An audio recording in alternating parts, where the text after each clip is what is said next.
কবরবাসীদের রুহের মাগফিরাত।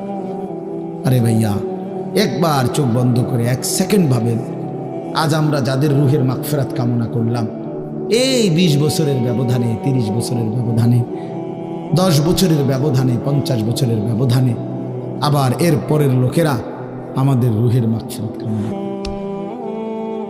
এটা কি পরিমাণ বাস্তবতা, কি পরিমাণ বাস্তবতা!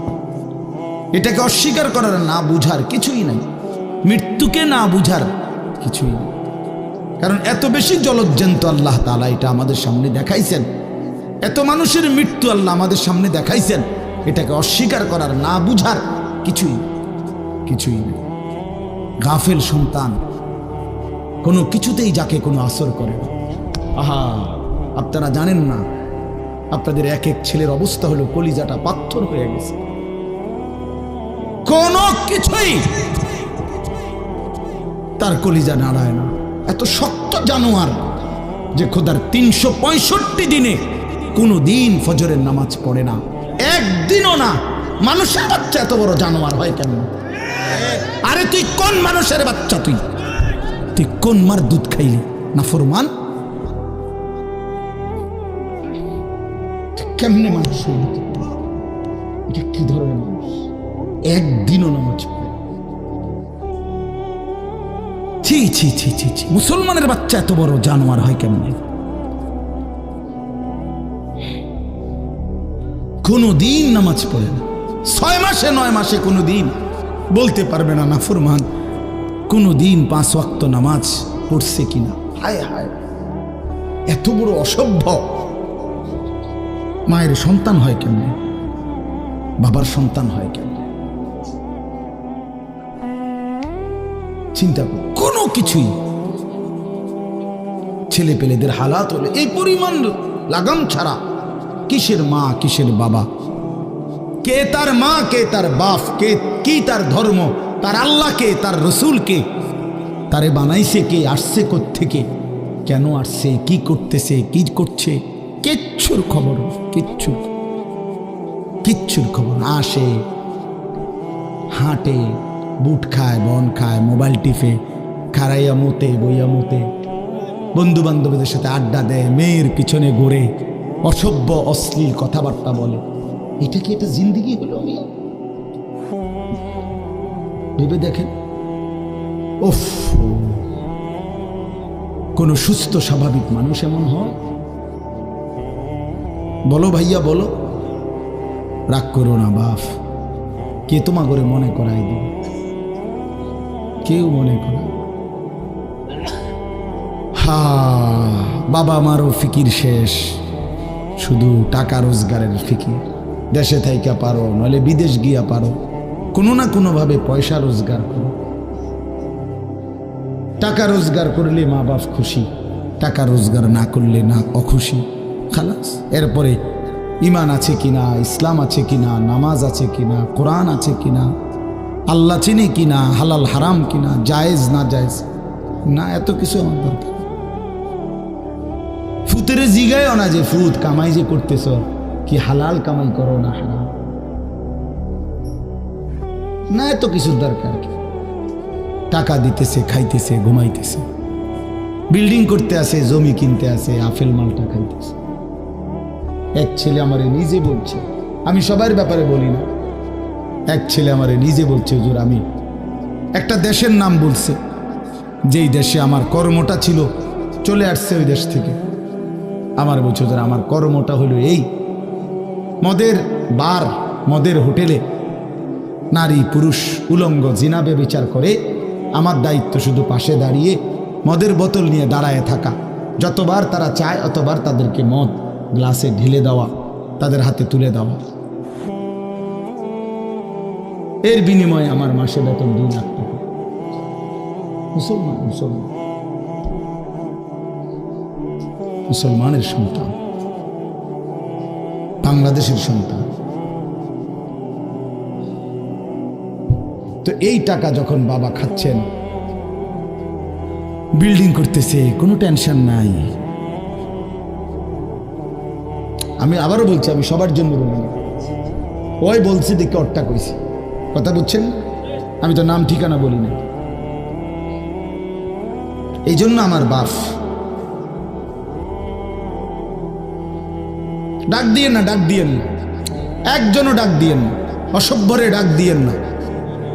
হ্যাঁ হ্যাঁ, ডাক দিবেন কেন? হাইওয়ানকে ডাক দিবেন কেন? শুনেন, আপনারাই শুনেন, এত এত মানুষ শুনতে হবে না। যে যে পাশে দাঁড়িয়ে আছো, আল্লাহর ওয়াস্তে বসো, কষ্ট হলেও বসো ভাই, বসে শুনলে বরকত হবে। মোবাইলটা হাতের যাদের, এটা বন্ধ করে দাও। হাতে ধরা যেই মোবাইলগুলো, এগুলো বন্ধ করে দাও ভাই, এগুলো নামায় ফেলো। আমাদের চেহারার দিকে তাকাইয়া আল্লাহর কথা মনোযোগ দিয়ে শুনলে লাভ হবে। আসলে বাস্তবতা হলো প্রতিটা আয়োজন কষ্টের আয়োজন। এক একটা মাহফিলের মধ্যে অনেক মেহনত করতে হয়। 2 টাকা, 10 টাকা, 20 টাকা, 50 টাকা একত্র করেই এরপর একটা মাহফিল। এক মুঠে কেউ টাকা দেয় না, অনেক জনের কাছ থেকে বারবার গিয়ে কষ্ট করে নিয়ে সবাই মিলে মিশে একটা মাহফিল।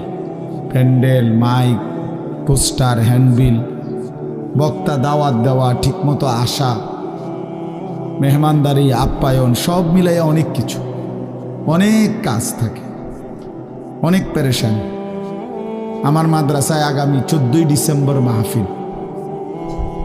তো গত 1 মাস থেকেই এই পরিকল্পনা, এটা হবে কোথায়, ওইটা হবে কোথায়, বক্তা বসবে কোথায়, শ্রোতা বসবে কোথায়, প্যান্ডেল হইলে কোন দিক দিয়া, এই কত কিছু যে লিখছি আমরা। তো এতে বোঝা যায় যে অনেক কিছু। এই সবটুকু কষ্ট করে যদি শুধু কেবল আসলাম আর গেলাম, কিছুই শুনলাম না, বুঝলাম না, কিছু গ্রহণ করলাম না, তো কি লাভ হলো ভাই? এই কষ্টের এই ইন্তেজামের মধ্যে ফায়দা কি? এই জুয়েল ওর কথা বারবার আমার কাছে বলছে। মাঝখানে আমি গত বছরে খুব সম্ভব ডেট দিতে পারি না, তো আবদার ছিল, আমি এবছর বলছিলাম যে ডেট মিলাই দেব, তো দেওয়া হয়েছে। আসলে সবাইরই ব্যস্ততা, সবাই কষ্ট করেই ইন্তজাম করতে হয়েছে। এই জন্য আমি অনুরোধ করি, সবাই আমরা, ছেলেরা তোমরাও ভাই বসো, ভাই ওই ছেলে বসো না বাবা, এনে বসো, বসো, এই ছেলেরা তোমরাও বসো ভাই, যে কদ্দুরই শুনো, অসুবিধা নাই, যতক্ষণই শুনো। ফ্যান্ট যদি বেশি সিফা হয় তো সোজাই আসো, বসো না। অনেকের ফ্যান্টে সমস্যা, এটা এত সিফা যে গোলামের প্যান্ট ফিন্দাই দিছে, এই জন্য এটা দিয়ে বসতে পারে। এটা জানুন সব? না না, এটা ঐতিহাসিক তথ্য, মানে দুষ্টামি না। যাদের প্যান্ট সিফা, এটা হলো গোলামের পোশাক, মানে কৃতদাসের পোশাক। হ্যাঁ, এটা হলো আফ্রিকান, যাদেরকে দিয়ে পৃথিবীতে কৃতদাসের কাজ করাইতো, অর্থাৎ এই ভেড়া, বকরি, উট, দুম্বা, এগুলো লালন পালনের কাজ করাইতো। তো তাদেরকে এরকম সিফা প্যান্ট ফিনত, মানে টাইট। কেন? যাতে বসতে না পারে। হ্যাঁ সত্যি, এটা ঐতিহাসিক কথা, যাতে বসতে না পারে, কাজে যাতে ফাঁকি দিতে না পারে, এই জন্য এদেরকে এই চিফা প্যান্ট এটা পরায় দিছে। নাহলে এটা কোনোভাবেই সুস্থ স্বাভাবিক কোনো মানুষের পোশাক না। সামান্যতম সুস্থতা আছে তার ভিতরে, সে এত টাইট এটা পরে কীভাবে? বেচারা হাঁটে কেমনে, বসে কেমনে, পেশাব পায়খানার জরুরত আছে মানুষের। তাইলে এইটা পড়া মানে দাঁড়াইয়া প্রস্রাব করা ছাড়া তো অন্য কোনো সিস্টেম নয়, নাহলে এটা সে কীভাবে বুঝবে? তাইলে এত কষ্ট করে মানুষের পোশাক আল্লাহ তাআলা নাজিল করেছে। ইয়া বনি আদমা কাদ আনজালনা আলাইকুম লিবাসান, কোরআন শরীফে আছে। আল্লাহ বলেন, হে বনি আদম, আমি আল্লাহই তোমাদের উপরে পোশাক নাজিল করেছি। পোশাক আল্লাহর দেওয়া। এই যে মানুষ পোশাক পরার এই অনুভূতি, এটা আল্লাহর দেওয়া। আদম আলাইহিস সালামকে আল্লাহ তাআলা সৃষ্টি করে পোশাক ছাড়া পেশ করে নাই ফেরেশতাদের সামনে। কি মনে হয় আপনার? খোলামেলা, বুঝছেন না কথাটা? তো ওনার গায়ে কি ছিল? পোশাক ছিল। তো আল্লাহ তাআলা যখন থেকে আদমকে সৃষ্টি করলেন, তখন থেকে আদমের গায়ে পোশাকও দিল, সেই থেকেই পোশাক। ইউয়ারি সাওআতিকুম ওয়ারিশা, এটা স্পষ্ট। আল্লাহ বলছে দুইটা উদ্দেশ্যে পোশাক দিলাম। এক, এটা তোমাদের লজ্জা ঢেকে দিবে, আর ওয়ারিশা, এটা তোমাদের সৌন্দর্যের উপকরণ হবে। তাহলে এটার মধ্যে একটা আর্ট আছে, সৌন্দর্য আছে। এটা লজ্জা ঢাকবে।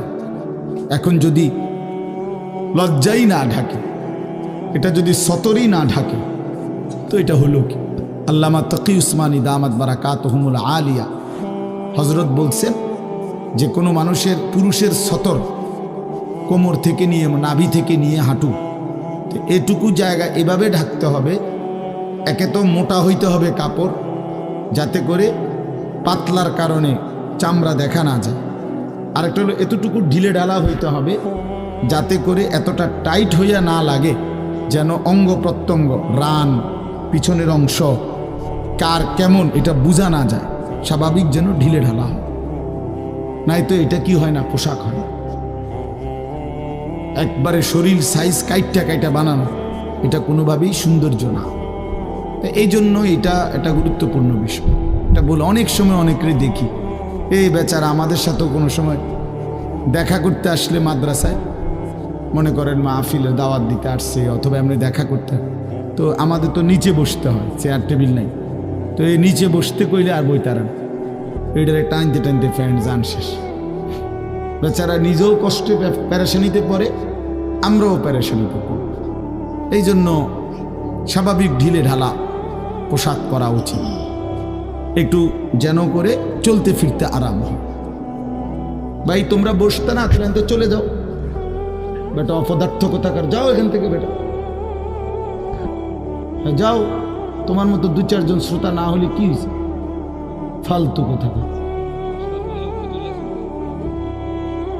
এতবার বললাম, এটা বসতে ক্ষতি কি? আল্লাহর কথা বসে শুনতে হয়। এটা এতবার একটা কথা বলতেছি, এটা যদি গুরুত্ব না হয় তো এটা কি হলো বলেন? আল্লাহর কথা বসে শুনতে হয়, এটা তো একটা সার্কাস না। কি বলেন, এটা কি একটা সার্কাস? তাইলে কোরআন শরীফে আছে এটা। মুসা আলাইহিস সালামকে আল্লাহ তাআলা তুর পাহাড়ে জুতা খুলতে বললেন কেন? জুতা খুলে বসবার জন্য। আল্লাহর কথা বসে শুনতে হয়, জুতা খুলে শুনতে হয়, তাইলে নিজের মধ্যে পরিবর্তন আসে। আদব ছাড়া ইলম হয় না। কোরআন সুন্নাহর যে জ্ঞান, এই জ্ঞানের জন্য আদব জরুরি। অন্য পড়ার জন্য এটা এতটা জরুরি। বাংলা, অঙ্ক, ইংরেজি, পদার্থ, জীববিজ্ঞান পড়ার জন্য পেশাব করে ফানি লন লাগে না। বুঝেন না? দাঁড়াইয়া বসুক, বসে পড়ুক, বসে পেশাব করুক, এতে কোনো অসুবিধা নেই। কিন্তু আল্লাহর কোরআন পড়বার জন্য, রাসূলুল্লাহ সাল্লাল্লাহু আলাইহি সাল্লামের সুন্নাহ পড়বার জন্য প্রস্রাব করে ঢিলা নিতে হয়, টয়লেট পেপার ব্যবহার করতে হয়, পানি ব্যবহার করতে হয়, পবিত্র হইতে হয়। হ্যাঁ আসো আব্দুর রহমান, তুমি এনে আও। না না না, এখানে আসো। তো এই জন্য এটা জরুরি বিষয়। আমাদের কোরআন এবং সুন্নাহর ইলমের জন্য আপনার আদব জরুরি, আখলাক জরুরি, তাহারাত জরুরি। এই যে এখন এখানে একটা, এটা আপনাদের এটা শুধু একটা মহড়া না, বরং এখানেও তো কোরআন সুন্নাহর ইলম বলার জন্যই উলামায়ে কেরাম আপনাদেরকে বসাইছে, ঠিক না? তো তাইলে আদব জরুরি। মাওলানা ইয়াহিয়া বয়ান করতেছিলেন, হ্যাঁ আল্লাহ তাআলা, আমি যেটুকু আইসা মাত্র শুনলাম, আল্লাহ তাআলা হাসরের ময়দানে এক কদম পাও বাড়াইতে দিবেন, জিন্দেগির প্রতি ইঞ্চির হিসাব হবে।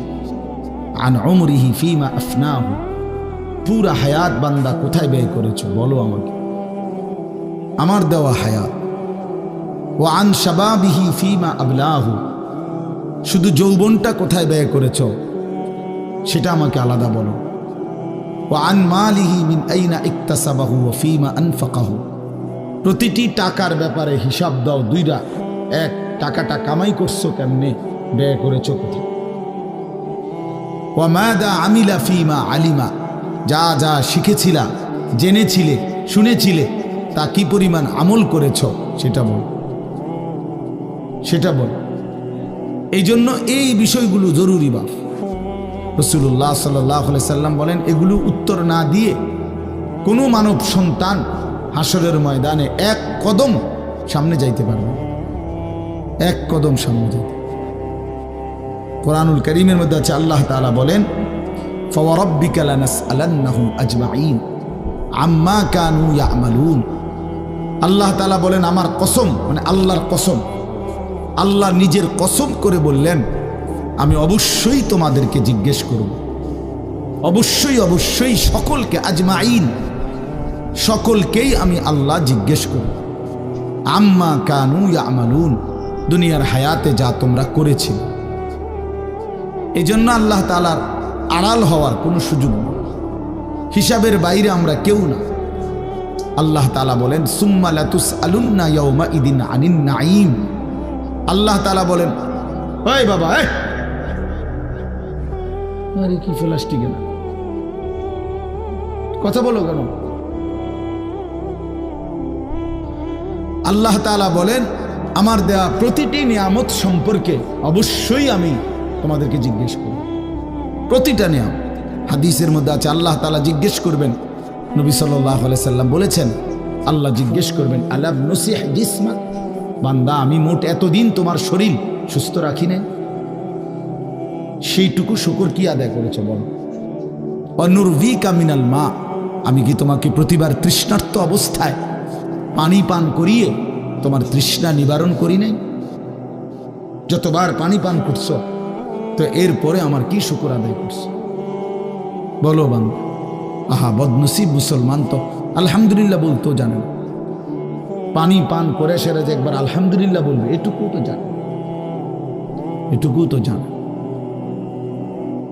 তাইলে এই জন্য বললাম, আমরা কিন্তু প্রত্যেকেই আমাদের হায়াত, ইয়াহিয়ার ওই কথার থেকে আমি বললাম, আমাদেরকে উত্তর দিতে হবে। ওয়াকিফুহুম ইন্নাহুম মাসউলুন। আল্লাহ তাআলা বলেন, হাসরের ময়দানে ফেরেশতাদেরকে বলবেন, আমার বান্দাদেরকে দাঁড় করাও, তাদেরকে এখন জিজ্ঞেস করা হবে একজন একজন করে। ওয়াকুল্লুহুম আতিহি ইয়াউমাল কিয়ামাতি ফারদান। আল্লাহ বলেন, সকলকে আমি আল্লাহর সামনে আসতে হবে একজন একজন। ফারদান অর্থ ওয়াহিদান, একজন একজন আমার সামনে এসে দাঁড়াবে, আমার সামনে তুমি একাকী উত্তর দিবে, কোনো দুভাষী থাকবে না, একাকী উত্তর দিবে।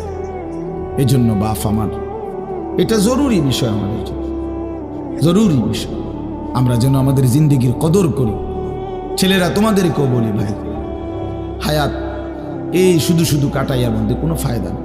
বুট খাইতে খাইতে নষ্ট করে দিলা জীবন, সামান্য মোবাইলের জন্য জীবন। একটা মোবাইলের আর কতই দাম, 12, 14, 18 হাজার টাকা। তো এই সামান্য টাকার একটা মোবাইল, এর জন্য এত সুন্দর হায়াত শেষ করে দাও, এটা ঠিক না। বন্ধুদের আড্ডায় 5 ঘন্টা 6 ঘন্টা জীবন শেষ করে দিলেন। আল্লাহ আমাদেরকে বুঝ দান করেন। এজন্য চলেন, প্রতিটা মাহফিলের বয়ান মনোযোগ দিয়ে শুনবেন, জুমার নামাজের বয়ান মনোযোগ দিয়ে শুনবেন। যখনই ওলামায়ে কেরাম কথা বলে, মনোযোগ দিয়ে শুনলে ধীরে ধীরে পরিবর্তন হয়। মানুষ একদিনে বদলায় না, এটা আমরাও জানি। একদিনে কোনো জুনায়েদ বাগদাদি হয়ে যাবেন, একদিনে কোনো আব্দুল কাদের জিলানি হয়ে যাবেন। ওনারা নিজেরাও একদিনে হয় নাই, তা আপনি হইবেন কেন? বুঝেন নাই? জুনায়েদ বাগদাদি এত বড় আল্লাহর ওলি হয়েছে একদিনে, তো বাইজিদ বুস্তামি এত বড় আল্লাহর ওলি হয়েছে একদিনে, তো আপনি হইবেন কেন? কাজে এইটা কোনো কথা না।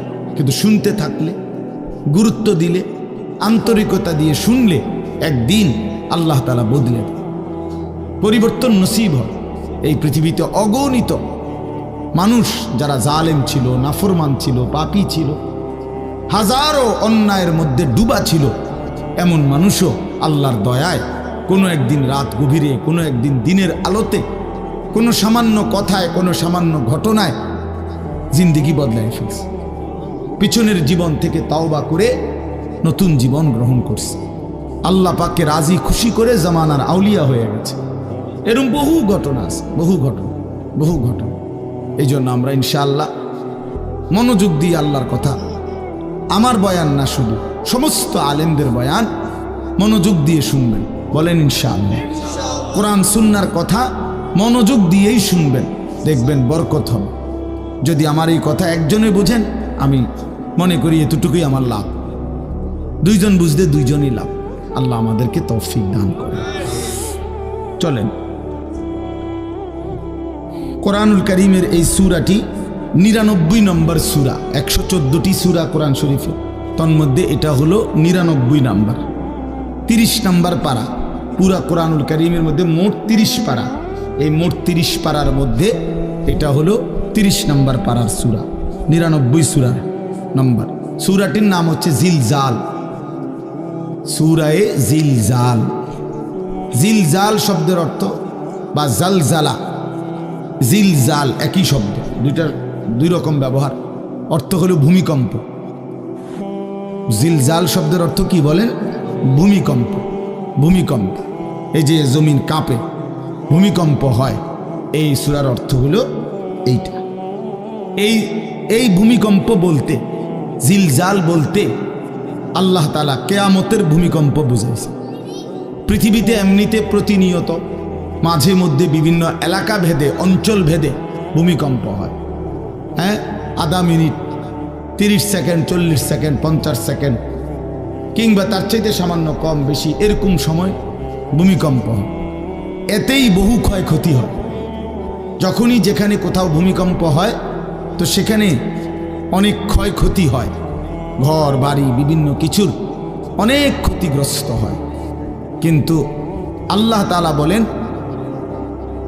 একটি চূড়ান্ত ভূমিকম্প আছে, যেই ভূমিকম্পটা যখন হবে তখন একসাথে আল্লাহর সৃষ্টি পুরাটা জমিন একসাথে ভূমিকম্প হবে,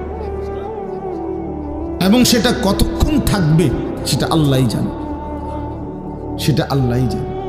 এরকম ভূমিকম্প হবে, আর সেই ভূমিকম্পটা হলো কিয়ামতের ভূমিকম্প। অর্থাৎ এই পৃথিবী ধ্বংস করার জন্য আল্লাহ তাআলা তার গোটা সৃষ্টি জগৎকে মউত দিবেন। মৃত্যু দুই রকমের, একটা হলো ব্যক্তিগত পৃথক একক মৃত্যু, আরেকটা হলো গোটা আলমের মৃত্যু। সবার যখন পৃথক মৃত্যু হয় তো এটারে বলে মউত, আর গোটা পৃথিবীর যখন আল্লাহর সৃষ্টি সবটার যখন একসাথে মৃত্যু হবে সেটারে কয় কিয়ামত। সেটাই কিয়ামত, ওইটাও একটা মৃত্যু। আসমানের মউত হবে, জমিনের মউত হবে, সূর্য চন্দ্র গ্রহ নক্ষত্রের মৃত্যু হবে, অর্থাৎ সব কিছু শেষ হবে। তো এই যে কিয়ামত, এটা আমাদের ঈমানের অংশ, এটা হবেই হবে, এটা হবেই হবে। আখিরাত, কিয়ামত, এই পৃথিবী একদিন ধ্বংস হবে, শেষ হবে, এটা কোরআনুল কারীমের অসংখ্য আয়াতে আল্লাহ তাআলা বলছেন, বারবার বলছেন, বারবার, যে বান্দা যত সুন্দরী তোমার কাছে লাগে দুনিয়া, যত আকর্ষণীয় মনে হয় না কেন দুনিয়া, একে তো তুমিও থাকবে না, একে তো দুনিয়া নিজেই থাকবে। দুটোটা মনে রাখবে, না তুমি থাকবে স্থায়ী, না দুনিয়া থাকবে স্থায়ী, কোনোটাই না। তুমিও মৃত্যুবরণ করবা, একদিন দুনিয়ারও মৃত্যু হয়েছে, দুনিয়ারও মৃত্যু হয়েছে। প্রতিটা মানুষকে মরতে হবে, এটা আমরা সবাই জানি। কুল্লু নাফসিন যায়িকাতুল মাউত, সমস্ত আত্মা, সমস্ত প্রাণ, আল্লাহ তাআলা বলেন মৃত্যুর স্বাদ গ্রহণ করুন, মৃত্যুর স্বাদ গ্রহণ করুন। কুল ইন্নাল মাউতাল্লাযী তাফিরুনা মিনহু ফাইন্নাহু মুলাকীকুম। আল্লাহ তাআলা বলেন, হে নবী আপনি বলে দেন, ও দুনিয়াবাসী, মৃত্যু থেকে তোমরা যেখানেই পলায়ন করো না কেন, মৃত্যু তোমাদের সাথে সেখানে গিয়েই নিজেই মোলাকাত করবে, সাক্ষাৎ করবে। তুমি ডাকতে হবে না, মৃত্যু নিজেই আসবে, মৃত্যু নিজেই আসবে। আইনামা তাকুনু ইউদরিকুমুল মাউতু ওয়ালাউ কুনতুম ফি বুরুজিম মুশাইয়াদা। আল্লাহ বলে, তুমি যদি এমন একটা বিল্ডিং বানাও, ঘর বানাও, যে ঘরটা অনেক উঁচা, যে ঘরটার উপর দিয়া কেউ ভিতরে ঢুকতে পারবে না, যে ঘরটার মধ্যে একটা ছিদ্র নাই, একদম আটকানো, তো এরকম একটা ছিদ্রবিহীন সুউচ্চ ঘরও যদি তুমি বানিয়ে তার ভেতরেও তুমি আশ্রয় নাও, তো ইউদরিকুমুল মাউতু, মৃত্যু তোমার সেখানেই পৌঁছবে, তোমার সেখানেই পৌঁছবে। প্রিয় ভাই আমার, বন্ধু আমার, নওজোয়ান সাথীরা আমার, মৃত্যু এক অনিবার্য বাস্তবতা, চিরন্তন বাস্তবতা। এটা গ্রহণ করতেই হবে। হাসলেও মরতে হবে, কাঁদলেও মরতে হবে, সুখেও মরতে হবে, দুঃখেও মরতে হবে। রাজপ্রাসাদ আর অট্টালিকার মানুষটাও মরে যাবে, জীর্ণ কুঠিরে যে লোক থাকে, হ্যাঁ, সেই লোকটাকেও মরতে হবে। জীবনে কোনোদিন দুঃখ দেখে নাই যে সেও মরে যাবে, জীবনে কোনোদিন সুখ দেখে নাই যে সেও মরে যাবে, সব মরে যাবে।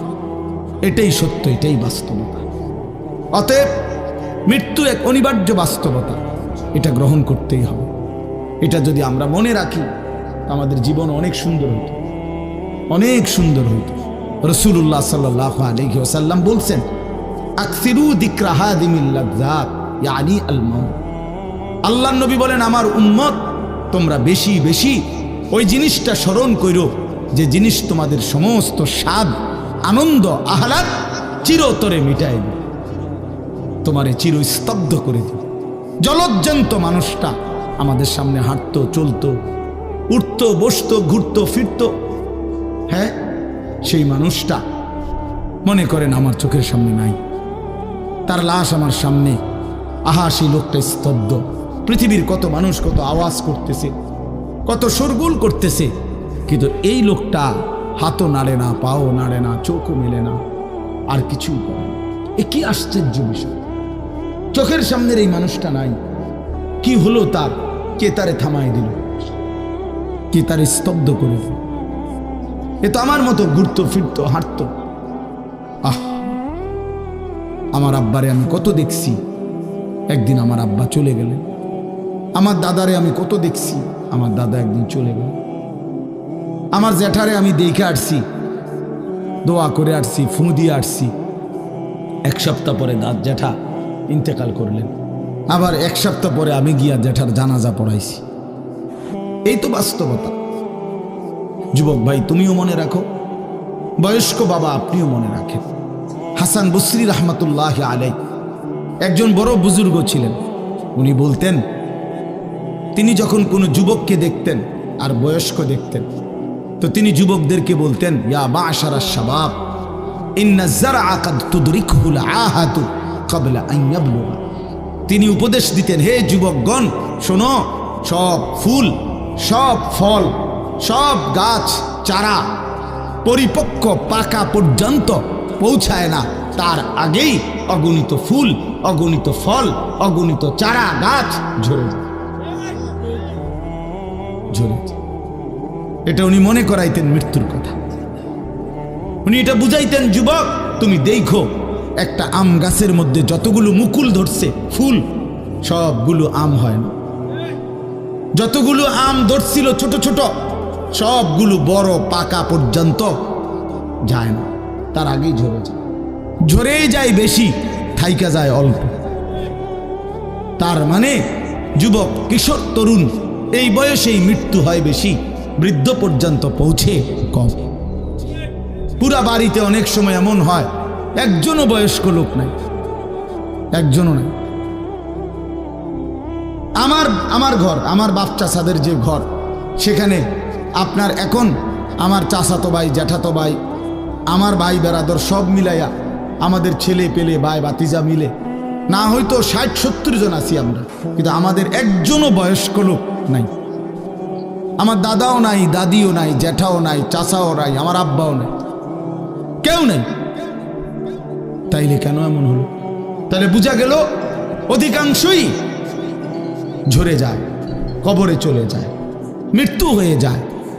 এই জন্য ধোঁকা না খাওয়া। আরেকটা হলো, বয়স্ক লোককে দেখলে উনি বলতেন, হাসান বসরি রহমতুল্লাহ আলাইহি, ইয়া মা'শারা শুয়ুখ, হে বৃদ্ধগণ। উনি তাদেরকে জিজ্ঞাসা করতেন যে, মা ইউনতাজারু বিসসারআ ইযা বালাগা, যখন কোনো ফসল পাইকা যায় তখন আর বাকি থাকে কি? কি বাকি থাকে? কাটা। কথা বলে না, কি বাকি থাকে? ক্বালু আল হাসাদ, বা কাটাটা বাকি থাকে, পাইকা তো গেছে। তার মানে আপনারা পাইকা তো গেছেন, বয়স তো হয়েই গেছে, আর শুধু মৃত্যুটা বাকি, আর শুধু মৃত্যুটা বাকি। তাইলে যুবককে বলতেন, তুমি ভেবো না তুমি বৃদ্ধ হবা, কারণ অসংখ্য ফুল তো আগেই ঝরে যায়, অসংখ্য ফল তো আগেই ঝরে যায়, অসংখ্য গাছ তো আগেই ঝরে যায়। আবার বৃদ্ধকে বলতেন, যে আপনার তো আর কিছুই বাকি নাই, আপনি তো পাইকেই গেছেন, এখন শুধু কাটা, কবর, মৃত্যু ছাড়া আর বাকিটা কি? তাহলে মৃত্যু ভুলে না যাওয়া, মৌত ভুলে না যাওয়া। রাসূলুল্লাহ সাল্লাল্লাহু আলাইহি ওয়াসাল্লাম বলেন, কাফা বিল মাউতে ওয়াইজান। নবীজি বলেন, কোনো মানুষ যদি মৃত্যুর কথা স্মরণ করে তার ওয়াজের জন্য, নসিহতের জন্য এটাই যথেষ্ট, এটাই যথেষ্ট। আমরা কিতাবে পড়ছি হযরত ওমর রাদিয়াল্লাহু তাআলা আনহু, এত বড় সাহাবী, উনি বলতেন, কুল্লা ইয়াউমিন ইউকালু মাতা ফুলান মাতা ফুলান ওয়ালা বুদ্দা মিন ইয়াউমিন ইউকালু মাতা ওমর। তিনি বলতেন, হায় শোনো, প্রতিদিন ঘোষণা হয় আজ অমুকের মৃত্যু হলো, অমুকের মৃত্যু হলো, অমুকের মৃত্যু হলো। অচিরেই একদিন ঘোষণা হবে আজ ওমরের মৃত্যু হলো, আজ ওমরের মৃত্যু হলো। উনি বলেন, এই ঘোষণা শুনবে খুব দ্রুত একদিন। এই জন্য বাপ, এই আমাদের ব্যক্তিগতভাবে প্রতিনিয়ত মৃত্যু হচ্ছে, ঠিক এভাবে আমরা তো মরছি, একদিন এই গোটা আলমের মৃত্যু হবে, একদিন এই গোটা সৃষ্টিটাই আল্লাহ তাআলা গোটায় ফেলবে। আচ্ছা, কি আশ্চর্য কথা, এটা কি অবাক করা। এক মিনিট যদি কেউ বিবেক দিয়া ভাবে, যারে বলে কি হুজুর, বলেন কি, এত বড় আসমান ভেঙে যাবে, এই সূর্য খসে পড়বে, চাঁদ খসে পড়বে। আল্লাহ তাআলা বলছে, ইযা সামাউন ফাতারাত, আসমান ভেঙে যাবে, ওয়া ইদাল কাওয়াকিবুন তাসারাত, তারকারাজি খসে খসে পড়বে, ইযা শামসু কুব্বিরাত ওয়া ইদাল কাওয়াকিবুন তাসারাত। আল্লাহ তাআলা বলছেন, সূর্যটা গুটায় ফেলা হবে, পাহাড়গুলো বালির মতো, তুলার মতো উঠতে থাকবে। ইদা রাজ্জাতিল আরদু রাজ্জা, এই জমিনের মাটিগুলো রেজা রেজা, পাউডার পাউডার হয়ে যাবে। ওয়া ইদাল বিহারু ফুজ্জিরাত, সমুদ্র, খাল, বিল, নদীর পানিগুলো সব টকবগে উতরাইয়া গরম হইয়া বাষ্পের মতো উড়ে যাবে। না কোথাও পানি থাকবে, না কোথাও গাছ থাকবে, না আসমান থাকবে, না জমিন থাকবে, কিছু না। আচ্ছা, এটা কেমন কথা, এটা কেমন আশ্চর্য বিষয়। এই গোটা আলমের মৃত্যু হবে। আল্লাহ তাআলা কোরআনুল কারীমে বিশ্বাস করেন, অসংখ্যবার এই কথা এটা বলছে, এটা হবেই হবে। ইদা ওয়াকাতিল ওয়াকিআ, আল্লাহ বলেন এই ঘটনাটা ঘটবে। লাইসা লি ওয়াকাতিহা কাযিবা, এই ঘটনা মিথ্যা মনে করার মতো কেহ নাই। যেদিন ঘটে যাবে তখন আর কারো কোনো মিথ্যাবাদী আর থাকবে না, অর্থাৎ কেউ আর অস্বীকার করার সুযোগ হবে না। চোখের সামনে দেখ, চোখের সামনে দেখ। কোরআন শরীফে একটা সূরা আছে, সূরা হজ। ওই যে আমরা হজ করি না, এই হজ সূরাটার নাম। এই সূরার শুরুতে আল্লাহ তাআলা এই পৃথিবী ধ্বংসের, কিয়ামতের একটা সাংঘাতিক বর্ণনা দিয়েছেন। ওইখানে আছে, আল্লাহ বলেন, ইয়া আইয়ুহান নাসুত্তাকু রাব্বাকুম, তোমরা আল্লাহকে ভয় করো। আর শুনো, ইন্না জালজালাতাস সাআতি শাইউন আযীম, নিশ্চয়ই কিয়ামতের ভূমিকম্প, জালজালা, এই যে বললাম জিলজাল এবং জালজালা অর্থ ভূমিকম্প। আল্লাহ বলেন কিয়ামতের ভূমিকম্প, ইসরাফিল যখন ফু দিবে, আমার এই পৃথিবী যখন ভাঙতে শুরু করবে, এই সৃষ্টি জগৎ পুরাটা যখন আমি আল্লাহ গুটায় ফেলবো, ওয়াসসামাওয়াতু মাতবিয়াতুম বিয়ামিনি, আল্লাহ বলেন 7 আসমান আমি আল্লাহ তাআলার হাতের মধ্যে গুটায় ফেলবো, গুটায় ফেলবো। তুমি জানো না আমার ক্ষমতা। কুল্লু মান আলাইহা ফান ওয়া ইয়াবকা ওয়াজহু রাব্বিক, সব শেষ করে দেব আমি, শুধু আমি আল্লাহই থাকবো, শুধু আমি আল্লাহই থাকবো। তো আল্লাহ তাআলা বলেন, এই ইসরাফিল ফু দিলেই, শুরু করলেই জমিনে ভূমিকম্প শুরু হবে। ইন্না জালজালাতাস সাআতি শাইউন আযীম, আল্লাহ বলেন নিশ্চয়ই এই কিয়ামতের ভূমিকম্প, এটা শাইউন আযীম, বড়ই ভয়ানক, বড়ই মারাত্মক। কারণ দুনিয়ার ভূমিকম্প, এক নাম্বার হলো বর্তমানের ভূমিকম্প, কখনো 30 সেকেন্ড, কখনো 40 সেকেন্ড, কখনো 47 সেকেন্ড, 50 সেকেন্ড, এই সেকেন্ড সেকেন্ড, মিনিট না, 47 মিনিট নি ভূমিকম্প হয়। কথা কর না কেন, 30 মিনিট ভূমিকম্প হয়।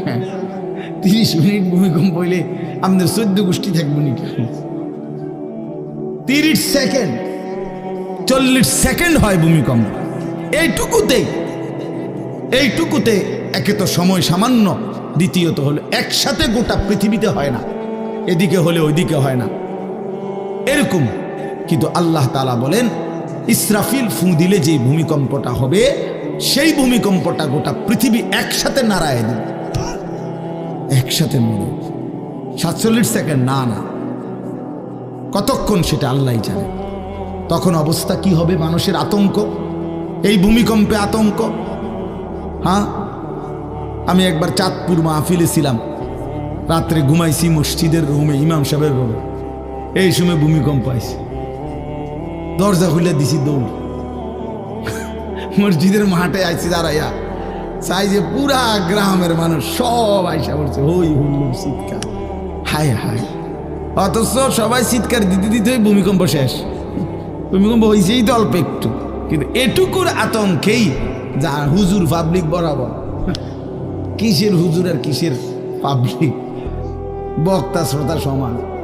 এই এখন মনে করেন ভূমিকম্প হইলে আমরা সব দিন দৌড়, আমি বুজুর্গি দেখাই এটা। হ্যাঁ, আমি একটা বড় হুজুর বেটা প্রধান বক্তা, আমি লড়লে কি মানুষ কি করব, আপনি কি করবেন আমার সময় কো, আমার জান নিয়ে টানাটানি। আল্লাহু আকবার। তো এই সামান্য ভূমিকম্প, কিন্তু আল্লাহ তাআলা বলেন ইসরাফিল সিংহা ফু দিলে যে ভূমিকম্প হবে বান্দা, সেটা বড়ই ভয়ানক, সেটা সারা পৃথিবী নড়বে একসাথে। তখন কি হবে মানুষের আতঙ্ক? ইয়াউমা তারাউনাহা তাযহালু কুল্লু মুরদিআতিন আম্মা আরদাআত। এই 1 নম্বরে আল্লাহ বলেন যে মা তার বাচ্চাটাকে দুধ পান করাইতেছিল, এই কোলের বাচ্চা, দুধের বাচ্চা, আপন মা তার দুধের বাচ্চা ভুলে যাবে, ফেলে দিবে, ছুঁড়ে মারবে, আর মা পাগলের মতো দৌড়ানো শুরু। কোরআন শরীফের আয়াত। ওয়াতাদাউ কুল্লু যাতি হামলিন হামলাহা। এবং আল্লাহ তাআলা বলেন যে মায়ের পেটের বাচ্চা 10 মাস পূর্ণ হয়ে গেছে, আগামী 2 ঘন্টা 5 ঘন্টা পরে বাচ্চাটা এমনিতেই প্রসব হইতো।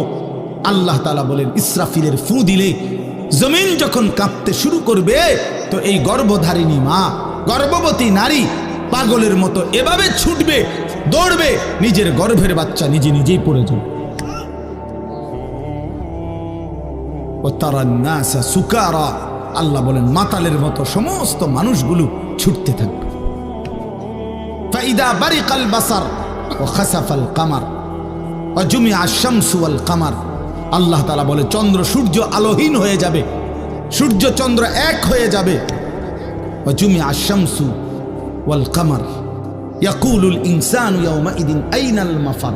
লোকেরা দৌড়বে আর ছুটবে, মানুষ একে অপরকে জিজ্ঞেস করবে ভাইয়া পালাবো কোথায়, দাঁড়াবো কোথায়?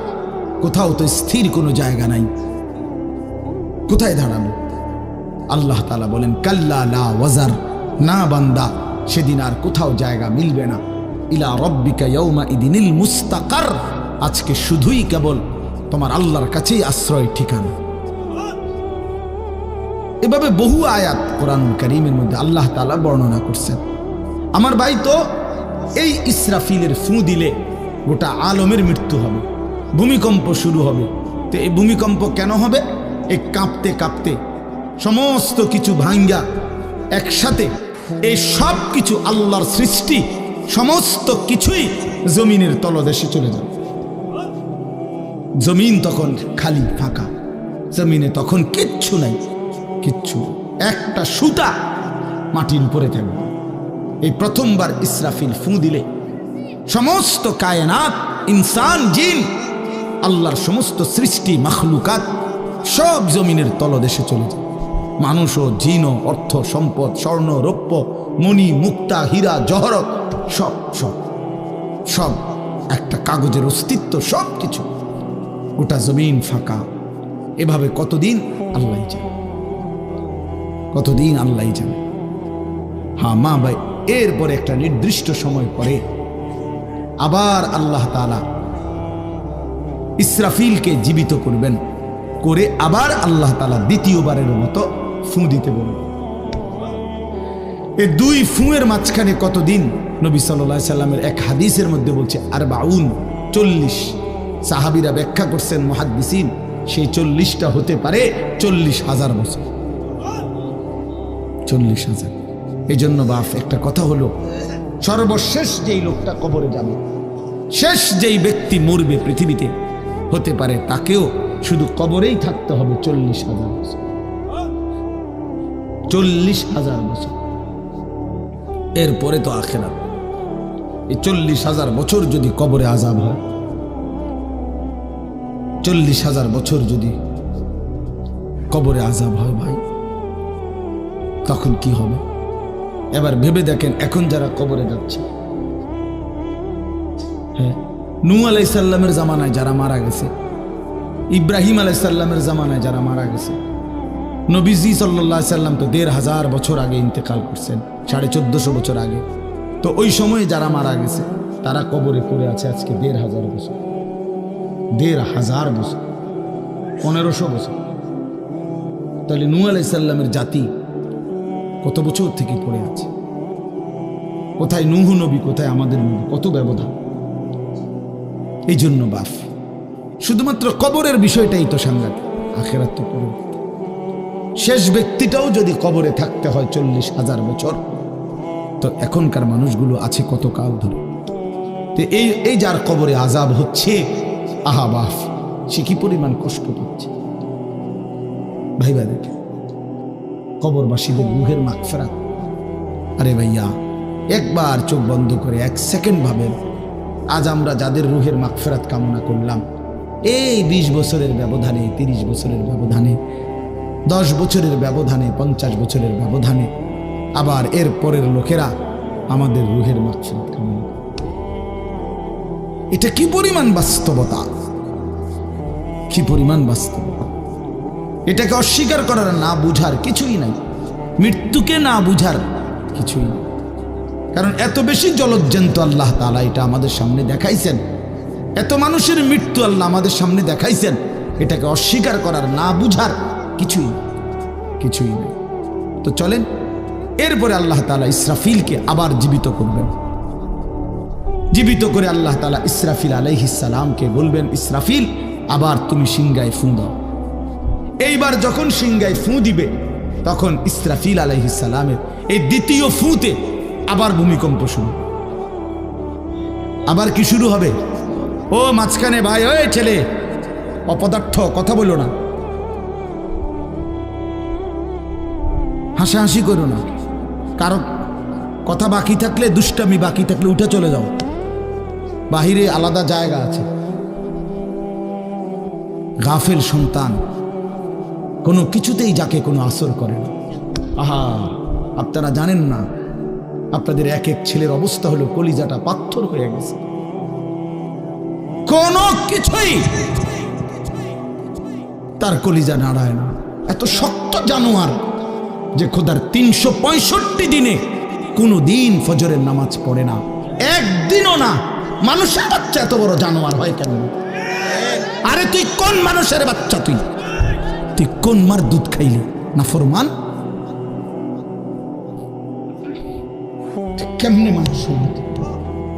এটা কি ধরনের মানুষ? একদিনও নামাজ পড়ে? ছি ছি ছি ছি ছি! মুসলমানের বাচ্চা এত বড় জানোয়ার হয় কেমনে? কোনদিন নামাজ পড়ে না, 6 মাসে 9 মাসে কোনদিন বলতে পারবে না নাফরমান কোনদিন 5 ওয়াক্ত নামাজ পড়ছে কিনা। হায় হায়, এত বড় অসভ্য! মায়ের সন্তান হয় কেমনে? বাবার সন্তান হয় কেমনে? চিন্তা কর, কোনো কিছুই। ছেলে পেলেদের হালাত হলে এই পরিমাণ লাগাম ছাড়া, কিসের মা কিসের বাবা, কে তার মা কে তার বাপ, কে কি তার ধর্ম, তার আল্লাহ কে, তার রসুল কে, তারে বানাইছে কে, আসছে কোত্থেকে, কেন আসছে, কি করতেছে, কি করছে, কিচ্ছুর খবর, কিচ্ছুর খবর। আসে, হাঁটে, বুট খায়, বন খায়, মোবাইল টিপে, খারাইয়া মতে, বইয়া মতে, বন্ধু বান্ধবীদের সাথে আড্ডা দেয়, মেয়ের পিছনে ঘোরে, অসভ্য অশ্লীল কথাবার্তা বলে। এটা কি এটা জিন্দিগি হলো? ভেবে দেখেন। ওফ, কোন সুস্থ স্বাভাবিক মানুষ এমন হয়? বলো ভাইয়া বলো। রাগ করো না বাপ, কে তোমা করে মনে করাই দেবে? কেউ মনে করায়। হা, বাবা মারও ফিকির শেষ, শুধু টাকা রোজগারের ফিকির। দেশে থাইকা পারো, নইলে বিদেশ গিয়া পারো, কোনো না কোনো ভাবে পয়সা রোজগার করো। টাকা রোজগার করলে মা বাপ খুশি, টাকা রোজগার না করলে না অখুশি, খালাস। এরপরে ইমান আছে কিনা, ইসলাম আছে কিনা, নামাজ আছে কিনা, কোরআন আছে কিনা, আল্লাহ চিনে কিনা, হালাল হারাম কিনা, জায়েজ না জায়েজ না, এত কিছু আমার দরকার। ফুতের জিগায় না যে ফুত কামাই যে করতেছ, কি হালাল কামাই করো না হারাম না, এত কিছুর দরকার কি? টাকা দিতেছে, খাইতেছে, ঘুমাইতেছে, বিল্ডিং করতে আসে, জমি কিনতে আসে, আপেল মালটা খাইতেছে। এক ছেলে আমারে নিজে বলছে, আমি সবার ব্যাপারে বলি না, এক ছেলে আমারে নিজে বলছে, হুজুর আমি একটা দেশের নাম বলছে, যেই দেশে আমার কর্মটা ছিল, চলে আসছে ওই দেশ থেকে। আমার বলছে, হুজুর আমার কর্মটা হলো এই, মদের বার, মদের হোটেলে নারী পুরুষ উলঙ্গ জিনা ব্যভিচার করে, আমার দায়িত্ব শুধু পাশে দাঁড়িয়ে মদের বোতল নিয়ে দাঁড়ায় থাকা, যতবার তারা চায় অতবার তাদেরকে মদ গ্লাসে ঢেলে দেওয়া, তাদের হাতে তুলে দেওয়া। এর বিনিময়ে আমার মাসে বেতন 2 লাখ টাকা। মুসলমান, মুসলমান, মুসলমানের সন্তান, বাংলাদেশের সন্তান। তো এই টাকা যখন বাবা খাচ্ছেন, বিল্ডিং করতেছে, কোনো টেনশন নাই। আমি আবারও বলছি, আমি সবার জন্য বলি না, ওই বলছি দেখে অট্টা কইছি, কথা বুঝছেন? আমি তো নাম ঠিকানা বলি না। এই জন্য আমার বাপ, ডাক দিয়েন না, ডাক দিয়েন না, একজনও ডাক দিয়েন না, অসভ্যরে ডাক দিয়েন না। হ্যাঁ হ্যাঁ, ডাক দিবেন কেন? হাইওয়ানকে ডাক দিবেন কেন? শুনেন, আপনারাই শুনেন, এত এত মানুষ শুনতে হবে না, কোনো অসুবিধা নেই, কোনো অসুবিধা নেই। আমি তো এটাই বুঝাইতে চাইতেছি, প্রত্যেকটা মানুষ আজকে মুসলমান, আমরা ঘর দেখায়, ফার্নিচার দেখায়, বিল্ডিং দেখায়, হুজুর দোয়া করেন, ঘরটা করছি, হুজুর দোয়া করে, কিতা দোয়া করতে হবে না, কিতা দোয়া করতে, বিল্ডিং এর দোয়া কিতা, আবার ইট বালুর লেগে দোয়া করে লাভ কি বেড়া? হুজুর মোটর সাইকেল কিনছি, হুজুর দোয়া করে দেন, কিতা দোয়া করতে, কি মোটর সাইকেলের দোয়া কিতা? আবার আজীব লাগে না? বাস্তব এগুলো ছাদ ডালাই দিয়ে মাইজগে হুজুর কত দোয়া করে দেন, ছাদ ডালাই দোয়া। হ্যাঁ, ওটা ছাদ ডালাই করে, ওটার ফুতে মোবাইলে অশ্লীল উলঙ্গ ছবি দেয়। ওটার সন্তান উনি দাঁড়াইয়া রয়েছে মিস্ত্রির সামনে, ওনার ঘাম বাইয়া বাইয়া পড়তেছে ছাদ ডালাইয়ের দিন, আর অসভ্য জানোয়ার সন্তান বন্ধুদের সাথে উলঙ্গ ছবি দেখতেছে। ওই জানোয়ারের জন্য উনি ছাদ ডালাই দিতেছে, ওই হাইওয়ানের জন্য উনি ঘর করে দিয়ে যেতেছে। উনি কবরে জায়গা ঘর করে দিয়ে গেছে, এর জন্য ঘর করলেন? ছি ছি ছি ছি ছি। আমার দেওয়া ঘরে আমার কষ্টের কমাইয়ে এখানে বসে বসে রঙিন ছবি দেখবে, উলঙ্গ দৃশ্য দেখবে ঘরে শুয়া শুয়া সারা রাত। এর জন্যই আমার জীবনের এই অর্জন, এই ছিল আমার উপার্জনের উদ্দেশ্য। আহ, কতবার বললে বুঝবেন, কেমনে বললে বুঝবেন, কারে বললে বুঝবেন? আল্লাহ মাফ করে দেন। চলেন বাপ, তো বলতেছিলাম আল্লাহ তাআলা ইসরাফিল আলাইহিস সালামকে বলবেন আবার ফু দাও। তো তিনি দ্বিতীয়বারের মতো ফু দিলে জমিন আবার ভূমিকম্প শুরু হবে। এই ভূমিকম্পে জমিন কাঁপতে কাঁপতে এইবার জমিনের তলদেশে ওই প্রথমবার ফু দেওয়াতে ভূমিকম্প কাঁপতে কাঁপতে সব উপরে যা ছিল সব নিচে চলে গেছে। মনে আসেনি? এটা কইছি। তাহলে উপরটা কি? ফাঁকা। এইবার নিচে যা ছিল সব উপরে চলে আসবে। আসলেই এটা হাসরের মাঠ। সমস্ত নিচের জিনিস যা কিছু একেবারে মানুষ, গরু, ছাগল, হাঁস, মুরগা, জিন, ইনসান, গদ, দুয়ার, বাজার, ব্যবসা, দোকান, টাকা, হীরা, জহরত, মণি, মুক্তা, টাকা পয়সা, অর্থবিত্ত, সব সোজা কথা জমিনের তলদেশের সব কিছু জমিনের উপরে উঠে আসবে। উঠে আসলেই এটা হাসরের মাঠ। এই হাসরের মাঠ কোনটা জানেন? এই যেখানে বসে আছেন এখন, এটাই হাসরের মাঠ। এই জমিনের উপরেই হাসরের মাঠ। বাকি শুধু আল্লাহ কোরআন বলছে ইদাল আরদু মুদ্দাত, আমি আল্লাহ জমিনটাকে টেনে আরো লম্বা করে দেব, আরো বড় করে দেবো আর কি, প্রশস্ত করে দেবো। কারণ ওই যে পিসের মানুষ খারাপ লাগবে না? মানুষ তো দাঁড়াই বসেই আদম আলাইহিস সালাম থেকে নিয়া, তো মানুষ বেশি না? মানুষ, গরু, ছাগল, হাঁস, মুরগা, জিন, ভূত সব খারাপ না, সব দাঁড়াবে তো। এই জন্য আল্লাহ তাআলা বলেন জমিন আমি প্রশস্ত টেনে দিব, লম্বা করে দিব, এতটুকু।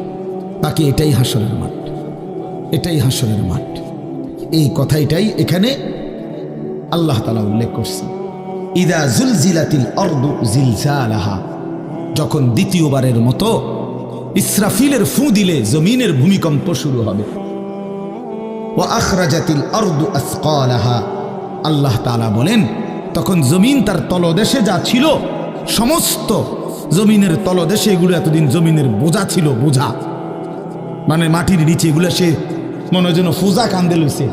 এবার ওয়া আখরাজাতিল আরদু আসকালাহা, জমিন তার বোঝা মানে জমিনের তলদেশে যা ছিল সে এবার তা জমিনের উপরে উঠাই দেবে, উপরে উঠাই দেবে। এরপরে আশ্চর্য কথা শুনেন, এরপরের কথাটার জন্য রাসূলুল্লাহ সাল্লাল্লাহু আলাইহি সাল্লাম হাদিসে বলছেন, এই ভাই শুনেন, ছেলেরা তোমরাও শোনো। নবী সাল্লাল্লাহু আলাইহি সাল্লাম বলেন এই জমিনের তলদেশ থেকে যখন সবকিছু উপরে উঠে আসবে তখন অর্থ সম্পদ, হীরা জহরত, মণি মুক্তা, স্বর্ণ রৌপ্য এগুলো স্তূপ আকারে উঠে আসবে জমিনের উপরে, মানে হাসরের মাঠে।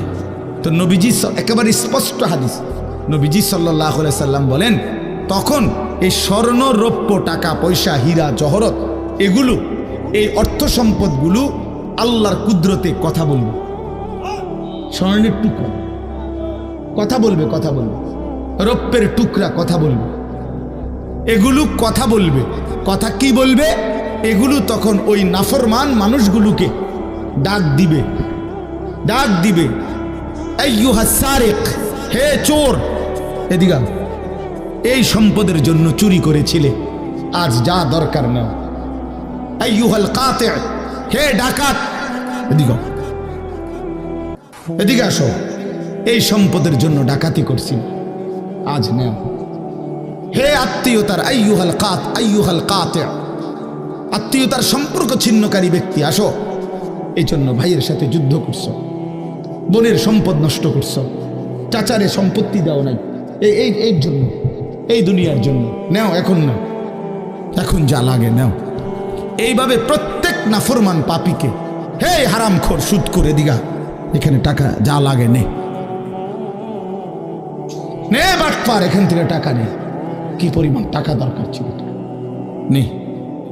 এইভাবে রাসূলুল্লাহ সাল্লাল্লাহু আলাইহি সাল্লাম বলেন দুনিয়ার এই সম্পদগুলো কথা বলবে আর ডাকবে। ডাকলে মানুষ, আচ্ছা এটা তখন কেরম লিখবো? কথা বোঝেন নাই? এডিজন কথা বলবে, ডাকাডাকি করবে, মানুষ কি বলবে? লোকেরা তো সবাই দাঁড়াইছে, মানুষও তো দাঁড়াইছে, তারারই তো ডাকতেছে, তো তারা কি বলবে? ওয়াকালাল ইনসানু মা লাহা, আল্লাহ নিজেই বলতেছে, লোকেরা তখন মানুষগুলো বলবে মা লাহা, এটা কি হলো? আরে এটা কি কারবার? এগুলো কথা বলে কেমনে? এগুলো কি কয়? এরা আমারে চিনলো কেমনে? আমি যে সিটার, আমি বাটফারে চিন্না লাইলো, ইন্নারিল্লাহ, একেবারে পুরা ধরা, অনবিচার আচার কিছুই শুরু হয়েছে না, এখনই বেজ্জুতি, বাকিটা তো অবস্থা খারাপ। মানে অর্থাৎ মানুষগুলো অবাক হয়ে বলবে মা লাহা, কি হলো জমিনে, কি হলো এগুলোর, এরা এমন করছে কেন, এরা কথা বলছে কেন? আহ, আল্লাহ বলেন ইয়াউমাইদিন তুহাদ্দিসু আখবারাহা, আল্লাহ তাআলা বলেন বান্দা হে কি দেখছো হবে, এই মাত্র দেখলা স্বর্ণ রূপ্য টাকা পয়সা কথা বলে, এখনে না দেখবা আসল খেলাটা।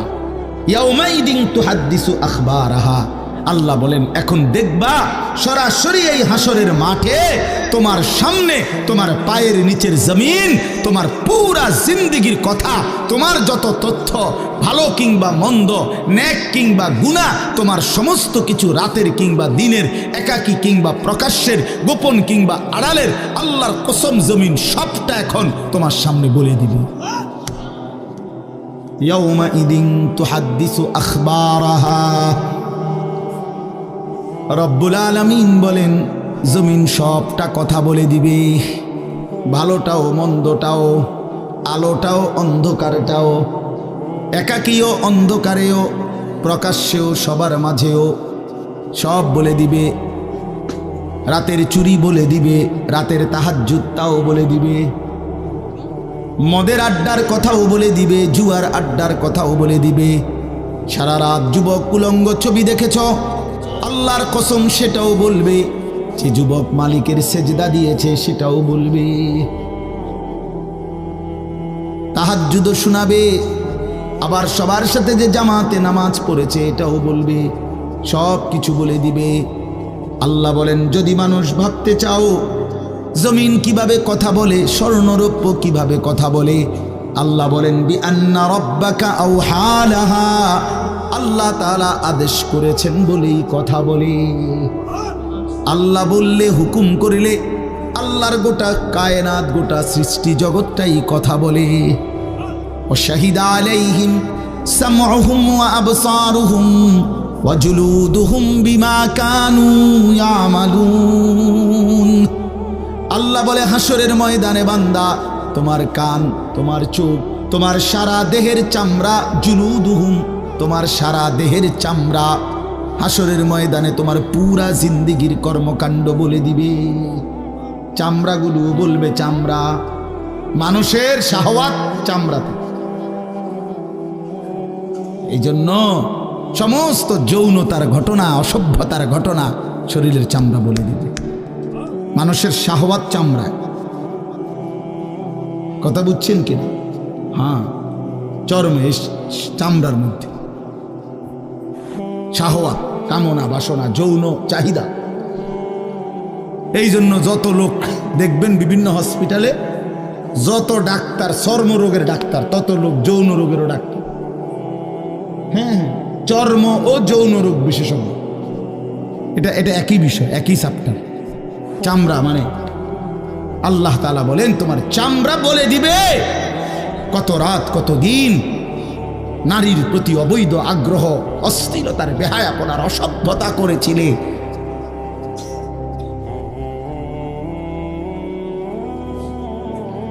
হায় হায়,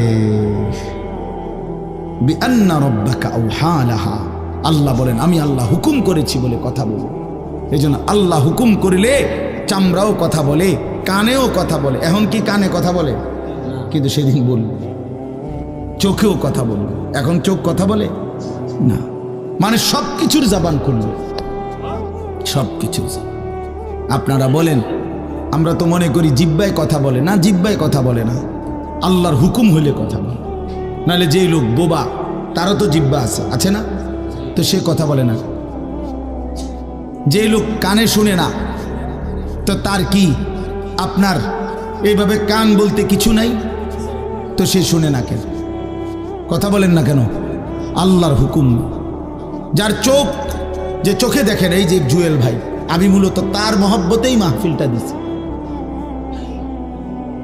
তো এই যে দেখে না, তো তার এভাবে তো চোখ আছে, সে দেখে না কেন? আল্লাহ তাআলার হুকুম নাই বলে দেখে, ঠিক কিনা বলেন না কেন? মজার বিষয় হলো রাসূলুল্লাহ সাল্লাল্লাহু আলাইহি সাল্লাম হাদিসে স্পষ্ট বলেছেন, বিশ্বাস করেন, একেবারে বিশুদ্ধ হাদিস। আল্লাহ তাআলা তার দুইটা চোখ নিয়ে গেছে। নবীজি বলছেন, সে যদি সবর করে আল্লাহর হুকুমের উপরে চলতে পারে, রাসূলুল্লাহ সাল্লাল্লাহু আলাইহি সাল্লাম বলেন আল্লাহ তাআলা তাকে এই দুইটা চোখ নিয়ে যাওয়ার কারণে, অন্ধ বানানোর কারণে সে যে সবর করলো, আল্লাহ রসুল বলছেন আল্লাহ তাআলা নিশ্চিত তাকে জান্নাত দান করবে। এই জন্য তুমি ভাই সবর করো, মালিকের এই দুনিয়া দেখতে পারল না, তো অপেক্ষা করো, একদিন জান্নাত দেখবা, জান্নাতের হুর দেখবা, তো আরো মজা হবে যে আমি প্রথমেই জান্নাতই দেখলাম, জান্নাতই দেখলাম। যা মালিক, দুনিয়া দেখলাম না তোমার, তুমি আমারে জান্নাত দেখাই। আল্লাহ তৌফিক দান করেন। ইয়াউমাইদিন ইয়াসদুরুন নাসু আশতাতান লিয়ারাউ আ'মালাহুম, আল্লাহ বলেন তখন দলে দলে ফেরেশতারা মানুষগুলোকে লাইনবদ্ধ সারিবদ্ধ করে দলে দলে বানাবে। লোকেরা পরস্পর, প্রত্যেকটা মানুষকে ফেরেশতারা আলাদা আলাদা গ্রুপ বানিয়ে দেবে হাসরের ময়দানে। তখন প্রত্যেকে এই গ্রুপে গ্রুপে দলে দলে লিউরাউ আমালাহুম, নিজেদের আমল নামা, নিজেদের আমল দেখবার জন্য সামনে এগিয়ে যাবে। অর্থাৎ প্রত্যেককে তার আমল নামা দেখবার জন্য, দেওয়ার জন্য নির্দিষ্ট জায়গায় নিয়ে আসবে। নেওয়ার পরে সেখানে প্রত্যেকের ফাইল, প্রত্যেকের খাতা আমল নামা তার হাতে তুলে দেওয়া হবে। দিলেই সে দেখবে। আল্লাহ বলতেছেন ফামান ইয়ামাল মিসকালা যাররাতিন খায়রান ইয়ারা, এক বিন্দু, এক অণু পরিমাণ, পরমাণু পরিমাণ, সামান্য থেকে সামান্য পরিমাণও নেকি, কল্যাণ, তাও তুমি দেখতে পাবা। ওমান ইয়ামাল মিসকালা যাররাতিন শাররান ইয়ারা, বিন্দু থেকে বিন্দু মন্দ যা করেছিলে তাও তুমি দেখতে পাবে। এক জাররা, মূলত জাররা বলে তাফসীরের মধ্যে লিখছে লা ওয়াজনা লাহু লা জিনাতা লাহা, যেটার কোনো ওজন হয় না, এত সামান্য, এত সামান্য, ওজন নাই, মানে 100 গ্রামও না, 10 গ্রামও না, 1 গ্রামও না, আধা গ্রামও না, এত সামান্য, এটার কোনো ওজন নাই, ওজন নাই, ওজন আসে না আর কি, ওজনে হয় না, এরে বলে জাররা। তাফসীরের মধ্যে লিখছে কোনো ব্যক্তি, হযরত আব্দুল্লাহ ইবনে আব্বাস বলেন, কোনো ব্যক্তি যদি মাটিতে এমনি হাত মারে, মানে হাত লাগাইয়া আবার উঠাই লাইছে, তখন এই যে বালুগুলো লাগছে, এই বালুর যেগুলো হাত থেকে ঝরে পড়ে কণা, এগুলো তার চাইতে সামান্য এক জাররা। আমার উস্তাদ বলছিলেন ছাত্র জীবনে আমাদেরকে যে মানুষ যে কাপড় ধুইয়া চিপে, কাপড় এমনি চিপ্পা রোদ্রে দেয় না, মানে চিপ্পাই তো ফানি ফালায়, তো কাপড় চিপ্পা সাইরা মানুষের একটা স্বভাব হইল রৌদ্র দেওয়ার আগে এটার একটা ঝাড়া মারে, লুঙ্গিটারে একটা আগে কি মারে, ঝাড়া দিয়া এরপরে দেয়। এই যে লুঙ্গিটা ঝাড়া দিলে যে ছোট্ট ছোট্ট পানির ফোঁটা ছিটকাইয়া পড়ে, এই ফোঁটা এগুলো পিচ্ছি পিচ্ছি, এগুলো এক একটা জাররা, অথবা তার চাইতে ছোট, এটার ওজন আসবে না, এটা 1 গ্রামও হবে না, আধা গ্রামও হবে না। এই সামান্য ভালোটাও তুমি দেখবা, মন্দটাও দেখবা। কেমনে আড়াল করবেন ভাই? নিজেকে আড়াল করবেন কেমনে বাপ? যুবক তুমি কেমনে আড়াল করবা? কোরআন শরীফে আছে, আল্লাহ বলেন ইয়াউমা তুবলাস সারাইর, বান্দা আমি হাসরের ময়দানে তোমার অন্তরের গোপন বিষয়গুলো, যেগুলো কেউ শুনে নাই, তুমিও বলো নাই, বলে দেব। হ্যাঁ, আফালা ইয়ালামু ইযা বু'সিরা মা ফিল কুবুর ওয়া হুসিলা মা ফিস সুদূর। আল্লাহ তাআলা বলেন এই বুকের ভিতরে, অন্তরের ভিতরের যেই কথাগুলো, সেগুলো খুলে দেব। এই জন্য আজকে আমার কথা এখানেই শেষ। আমি এতটুকু কথাই বলতে চাই, এই 99 নম্বর সূরাটা আমাদেরকে এই কথার সবক দিচ্ছে যে আমরা আমাদের জিন্দেগির 1 সেকেন্ড, একটি নিঃশ্বাস আড়াল করবার সুযোগ নেই। হিসাব দিতে হবে, হিসাব দিতে হবে। 1 মিনিট, 1 সেকেন্ড, 1 পলক, 1 লম্হা, 1 মুহূর্ত আমাদের আড়াল করবার সুযোগ নাই ভাই। ভালোটার প্রতিদানও নিতে হবে, মন্দটারও প্রতিদান নিতে হবে। তাইলে কেন জীবন নষ্ট করব? কেন হায়াত নষ্ট করব? আমার অনুরোধ রইল, যতগুলো যুবক ছেলে আছো ভাই, তোমাদের কাছে অনুরোধ, মৌলানা কথা বলবে, এরপরে আরও একটু বয়ান হলে এরপরে দোয়া হবে, কিন্তু আমার মাঝখান দিয়ে এই কথাটাই আমি অনুরোধ করে বললাম, প্রত্যেকেই দয়া করে আল্লাহর ওয়াস্তে, আল্লাহর ওয়াস্তে নিজের জীবনের কদর করো ভাই। আমার এটাই শেষ কথা। যুবক ছেলেরা, তুমি আমার সাথে এখন যাইবা না, আমিও তোমার সাথে যাব না। এই দুনিয়াও যেমন আমি আলাদা চলে যাচ্ছি, আপনারাও আলাদা চলে যাবেন, কিন্তু বাস্তব কথা হইল আমি আপনি প্রত্যেকে আলাদা আলাদা কবরে, আখেরাতে আল্লাহর সামনে মুখোমুখি হইতে হবে। এই জন্য হাত জোড় করে অনুরোধ করছি ভাই, নিজেরে নষ্ট করো। একটা ছেলেও যদি বুঝো, আমার অনুরোধ রইল তোমার প্রতি, তুমি নষ্ট হইও না, চরিত্রহীন হইও না, তুমি হায়াতটা শেষ করে দিও, কষ্ট পাইবা। এই নারী ছবি, অশ্লীল দৃশ্য, উলঙ্গপনা, বেহায়াপনা, এই জেনা ব্যভিচারের দৃশ্য, এগুলো দেখো না। চেষ্টা করো 5 ওয়াক্ত নামাজ পড়তে, 5 ওয়াক্ত নামাজ পড়তে হিম্মত করলে পারবা ভাই। পেশাব পায়খানার পরে টয়লেট পেপার ব্যবহার করো, পানি ব্যবহার করো, দেখবা শরীর পবিত্র থাকলে আল্লাহর ইবাদত করতেও মন চায়।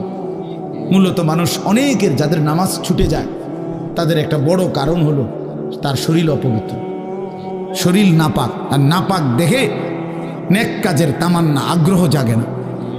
এই জন্য ওই যে পেশাব করে পানি নেয় না, টয়লেট পেপার ব্যবহার করে না, এই অসভ্য এই কারণে নামাজ পড়তে চায়।